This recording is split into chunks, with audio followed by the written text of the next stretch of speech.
হয়ে গেছে। তো আমি এখানে বসে আছি ঠ্যাং বেঁধে, কেননা আমি গেছিলাম লেবার আনতে, আর আমাদের আজকে ধান কাটা হবে, তাই আর কি গেছিলাম লেবার আনতে। কতদিন থেকে লেবার খুঁজছে আমাদের গ্রামে, আর লেবার পাচ্ছি না, তাই আর কি গেলাম আজকে বাইরে। তো বাইরের লেবার নিয়ে আসলাম আর টোটোতে করে নিয়ে আসলাম। তো আমি মাত্রই আসলাম, আইসা এখানে ঠ্যাং বেঁধে বসে বললাম, কেননা এখনও লেবারগুলো এখনও ধরে নাই ধান কাটা। তো ওরা মাত্র আসলো, রেডি হচ্ছে, ধরবে। আর এই যে হচ্ছে লেবারগুলো এখনও জমিতে যায় না, রাস্তায় দাঁড়ায় আছে। আর জমিগুলো তোমাদেরকে দেখাবো, একটু পরে দেখাবো, এখন দেখাবো না, কেননা আমি মাত্র আসলাম অনেক দূর থেকে। তো এখন একটু গাড়িতে একটু ঘোরাঘুরি করবো, একটু ঘোরাঘুরি বলতে একটু রেস্ট করবো গাড়িতে। তারপরে যাবো আমি জমিতে গিয়ে দেখবো কি হালচাল জমির। তো ওরা আগে যাক, গিয়ে ধরুক কাটা। তো আমি একটু পরে যাই। তো ওরা আসে 11টার দিকে। তো ধরতে ধরতে ধরতে 12টা বাজবে। তো জানি না আজকে শেষ হবে কি না শেষ হবে।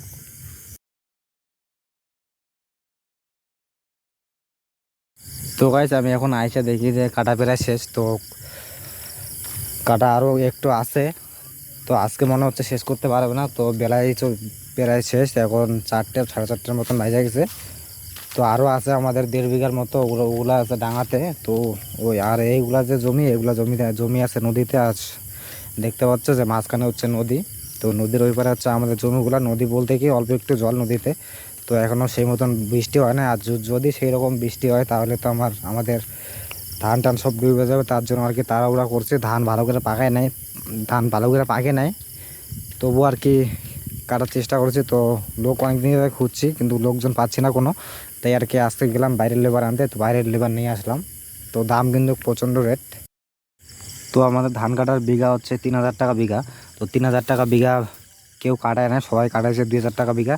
আর আমরা কাটাচ্ছি 3,000 টাকা বিঘা, কেননা আমাদের তাড়াহুড়া রাখছে আর কি। তো যদি বন্যা হয় তাহলে আমাদের সব ধান লস।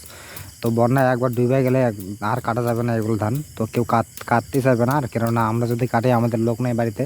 তো আমি বর্তমানে একাই আছি, আর আমার বাবা মা তো কাটতে পারে না। তো আমার বাবা তো সারাদিন থাকে বাজারে, আর আমার মার শরীরটাও বেশি ভালো না, তাই আর কি আমাকেই করতে লাগে। আর আমি কাটতে পারবো না একা একা, তাই আর কি তাড়াহুড়া করে 3,000 টাকা দিয়ে কাটানো হচ্ছে। তো গাইস আমি এখনও জমিতে গেলাম না। তো কীরকম ধান হয়েছে আমি এখনও জানি না। তো আমি গেছিলাম অনেক দিন আগে। তো যতদিন আর কি জল দিতে লাগে এতদিন আমি জল দিয়ে দিছি। আর জল দেওয়ার পর থেকে আর আমি জমিতে যাইনি। তো জানি না আমাদের ধান কীরকম হয়েছে। তো তোমাদেরকে দেখাবো, এখানে নিয়ে আসছে ধান।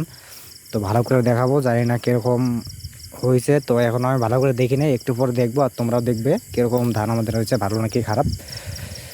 তো আর আমি এখানে দাঁড়া একটু ভাব নিচ্ছিলাম, কেননা আমি এখনও কিন্তু জমিতে যাইনি, দাঁড়ায় আছি এখানে রাস্তায়। আর একটু পরে যাবো জমিতে, গিয়ে দেখবো। আর গাইস আমাদের এখানে কিন্তু কারেন্ট নাই কালকে থেকে, কেননা কালকে রাতে প্রচণ্ড ঝড় বৃষ্টি হয়েছে, তার কারণে আর কি কারেন্ট নাই। কোথাও হয়তো তারটা ছিঁড়ে গেছে, তারের উপরে হয়তো গাছ পড়ছে। যেহেতু আমাদের এদিকে প্রচণ্ড গাছ জঙ্গল, তো তোমাদেরকে দেখাইছিলাম আগে একটা ভিডিওতে। তো হয়তো কোনো জায়গায় গাছ টাছ পড়ছে, তার কারণে হয়তো কারেন্টটা নাই। কারেন্টটা আসবে কি না আসবে, কখন আসবে জানি না। তো আমার মোবাইলেও বেশিক্ষণ চার্জ নাই, ভিডিওটা তো শ্যুট করছে, ভিডিওটা আপলোড করতে পারবো কি না জানি না। তো ভিডিওটা আপলোড করতে পারলে তো ভালোই হবে, আর না হলে তো কিছু করার নাই। তো মোবাইলে আমার একদমই চার্জ নেই, যদি কারেন্টটা আসে বেগলে তবেই তো আপলোড দিতে পারবো, আর না হলে তো পারবো না। আর গাইস একটা জিনিস কিন্তু ভালো হয়েছে খুব। তো গতকালকে বৃষ্টি হওয়ার কারণে আজকে আবহাওয়াটা কিন্তু খুবই ভালো। তো আজকে কোনো রোদ্দুর নাই। তো আজকে ড্যাম আছে আকাশটা। তো আজকে কাজ করে কিন্তু খুব মজা। আর যদি সেরকম যদি গরম দিত, তো গাইস সেদিনকে আমাদের দিকে দিয়েছিল 48 ডিগ্রি গরম। 48 ডিগ্রি কিন্তু গরম কমা না। তো আজকে যদি আজকে যদি দিত তাহলে তো কিষানের অবস্থা, তো আমরা লেবারকে কিষান বলি। তো কিষানের অবস্থা একদম কেরাসিন হয়ে যেত। তো আজকে গরম নাই, তবুও গরম লাগছে হালকা হালকা। তো কিষানগুলো বলছে যে এত গরমে ধান কাটা যায় নাকি। আর যদি আগের মতন যদি গরম দিত তাহলে হয়তো থাকতেই পারত না জমিতে। আর গাছ এই যে হচ্ছে আমাদের ধান কিন্তু কত একটা ভালো হয় না। আর দেখতে তো পাচ্ছ কীরকম অবস্থা ধানের। তো আমাদের ধানের নাড়া বেশি হয়েছে আর ধান খুব কম।